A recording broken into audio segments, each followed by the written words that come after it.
प्रदेशमध्ये भारतीय जनता पक्षाने आतापर्यंत जवळपास 79 नावांवर शिक्कामोर्तब केले। 3 याद्या भाजपकडून प्रसिद्ध करण्यात आल्यात। आता प्रतीक्षा आहे चौथ्या यादीची।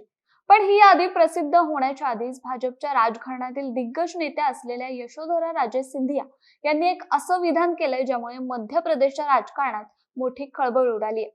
यशोधरा राजे यांनी निवडणुका न लढवण्याचा निश्चय केलाय। या गोष्टीची दबक्या आवाजात चर्चा सुरू असतानाच यशोधरा राजे यांनी स्वतः आपण विधानसभा निवडणुका लढवणार नाही अशी घोषणा केली। यामागे त्यांनी आजारपणाचं कारण जरी दिलं असलं तरी त्यांच्या या विधानाने अनेक तर्कवितर्क लावले जात आहेत। पडद्याच्या मागे काही औरच पिक्चर सुरू आहे अशाही चर्चा आहेत। त्यामुळे पडद्यामागची ही स्टोरी नेमकी काय पाहूया। राजकारणातल्या प्रत्येक अपडेट्ससाठी सरकारनामाला सबस्क्राइब करा आणि नोटिफिकेशनसाठी बेल आयकॉन प्रेस करा। भारतामध्ये स्वातंत्र्योत्तर काळात अनेक राजघराण्यांनी आपला मोर्चा हा राजकारणाकडे वळवला। त्यापैकी मध्य प्रदेशच्या राजकारणात महत्त्वाचं मानलं जाणारं राजघराणं म्हणजे सिंधिया। एक असं राजघराणं ज्यामध्ये आत्ताही मध्य प्रदेशच्या राजकारणाला हादरवण्याची ताकद आहे। एकच घर पण राजकीय भूमिका वेगळ्या असं चित्र काही काळापूर्वी मध्य प्रदेशच्या सिंधिया घराण्याचं होतं। आई आणि दोन्ही मुली भाजपमध्ये तर मुलगा आणि नातू यांनी मध्य प्रदेशच्या काँग्रेसची धुरा सांभाळली। मात्र दोन विचारधारांमध्ये विभागल्या गेलेल्या सिंधिया घराण्याची कटुता इतकी वाढत गेली की आईचे मुलाने अंत्यसंस्कार करू नये इतपतही गोष्टी गेल्या। पण जसा वेळ काळ बदलला तसे तसे त्यांच्यातला दुरावा कमी होत गेला आणि आता हे संपूर्ण राजघराणं एकाच विचारधारेत ओवलं गेले। आम्ही बोलत आहोत यशोधरा राजे यांच्याबद्दल, पण त्याआधी यशोधरा राजे नेमक्या कोण आहेत जाणून घेऊयात। ग्वालियरचे राजा जिवाजीराव आणि विजयराजे सिंधिया यांच्या त्या मुलगी आहेत। 1994 मध्ये त्यांनी भारतीय जनता पक्षात प्रवेश केला। त्यानंतर 1998 मधून शिवपुरी मधून त्या पहिल्यांदा आमदार म्हणून निवडून आल्या।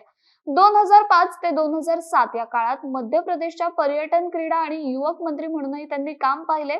2007च्या पोटनिवडणुकीत त्या लोकसभेमध्ये खासदार म्हणून निवडून आल्या। 2009च्या लोकसभेतही त्यांनी बाजी मारत खासदारकी परत एकदा मिळवली।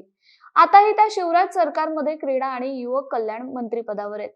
मात्र यशोधरा राजे या नाराज असल्याच्या चर्चा आहेत। यशोधरा राजे आणि ज्योतिरादित्य सिंधिया हे मध्य प्रदेशच्या राजकारणात सक्रिय आहेत। मी शिवपुरी सोडून कुठेच जाणार नाही असं काही दिवसांपूर्वी म्हणणाऱ्या यशोधरा राजेंनी अचानक भूमिका बदलल्याने सगळ्यांनाच धक्का बसलाय। यशोधरा राजे या गेल्या काही काळापासून नाराज आहेत अशा चर्चा होत्या। मतदारसंघामध्ये कमी लक्ष आणि भाजपच्या अनेक महत्त्वाच्या कार्यक्रमांना अनुपस्थिती यामुळे यशोधरा राजे नाराज असल्याच्या चर्चांना ऊत आला होता। तसंच आता भाजपच्या नवीन पॅटर्न मध्ये अनेक दिग्गजांची तिकीटही कापण्यात आली आहेत आणि म्हणूनच सावध भूमिका म्हणून यशोधरा राजे यांनी निवडणूक न लढण्याचा निश्चय केल्याचं बोललं जातंय। विधानसभेत माघार, लोकसभेत पुढाकार। यशोधरा राजे यांनी विधानसभा सोडून लोकसभेकडे आपलं लक्ष वळवल्याच्याही चर्चा आहेत। एकतर ग्वालियर मधून दावा करून त्या भाजपची कोंडी करू शकतात किंवा गुना आणि शिवपुरी या मतदारसंघावर दावा सांगून त्या आपल्याच भाच्याचे म्हणजे ज्योतिरादित्य सिंधिया यांनाही अडचणीत आणू शकतात। काही दिवसांपूर्वी ज्योतिरादित्य सिंधिया यांना भाजप मैदानात उतरवणार अशाही चर्चा होत होत्या, पण या केवळ चर्चाच आहेत। एकत्र आले तरी राजघराण्याचा हा संघर्ष अजूनही सुरूच आहे। त्यामुळे येत्या काळात हा राजकीय संघर्ष कोणत्या थराला जाणार, भाजपचे निकटवर्ती असलेलं हे राजघराणं भाजपसाठी नवी डोकेदुखी ठरणार का हे पाहावं लागेल। तुर्तास या बातमीत इतकंच। तुम्हाला ही माहिती कशी वाटली हे आम्हाला कमेंट करून नक्की कळवा। सरकारनामाला लाईक, शेअर आणि सबस्क्राईब करायला विसरू नका।